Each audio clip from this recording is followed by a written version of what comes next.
Zee 24 तास एक पाऊल पुढे। नाशिक शहरात गेल्या अनेक दिवसांपासून गुन्हेगारीच्या घटना वाढतायत। यातील बहुतांश गुन्हेगार हे भाडेतत्वावर घर घेऊन राहत असल्याने त्यांचा ठाव ठिकाणा लावण्यात पोलिसांनाही अपयश येत आहे।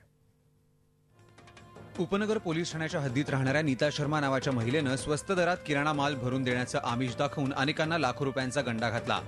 परिसरातील नागरिकांमध्ये भाभी नावानं प्रसिद्ध असणाऱ्या भाभीनं लोकांचा विश्वास संपादन करून त्यांना चुना लावला। सर्वसामान्यांबरोबर व्यापाऱ्यांनाही तिनं गंडवलं।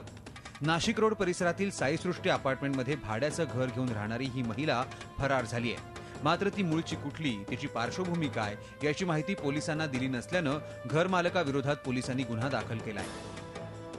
ज्या घरात ती राहत होती ते घरमालक अश्विन कुमार लाल यांनी पोलीस स्टेशनला कळवलं नाही किंवा भाडेकरू भाड्याने दिल्याबद्दल कळवलं नाही, म्हणून त्याच्यावर आम्ही मुंबई पोलीस ॲक्ट 188 प्रमाणे कारवाई केलेली आहे।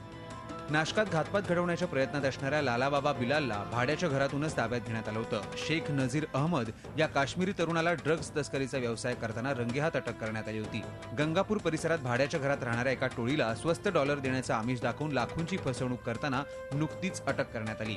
अशा अनेक गुन्ह्यांमध्ये अटक करण्यात आलेले गुन्हेगार भाड्याच्या घरात राहत असल्याचं पोलीस तपासात याआधीही निष्पन्न झालंय। भाडेकरूंची माहिती पोलिसांना न दिल्यानं त्यांचा तपास लावणं पोलिसांना अवघड जात असल्यानं आता माहिती न दिल्यास घर मालकावरच कारवाई करण्याचा इशारा पोलिसांनी दिलाय। आपण ज्या व्यक्तीला भाडेकरू म्हणून ठेवता ती व्यक्ती नेमकी कुठल्या बॅकग्राऊंडची आहे, तिची काय माहिती आहे, ती कुठून आलेली आहे, ती कुठला व्यवसाय करते, नेमकी तोच व्यवसाय करते का, या संदर्भात माहिती असणं अतिशय आवश्यक आहे।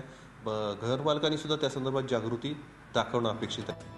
नाशिक शहरातील गुन्हेगारीचं प्रमाण वाढलंय, त्यामुळे नागरिकांनी सजग राहून पोलिसांना सहकार्य करणं गरजेचं आहे, तेव्हाच गुन्हे कमी होण्यास मदत होईल। झी 24 ताससाठी मुकुल कुलकर्णी, नाशिक।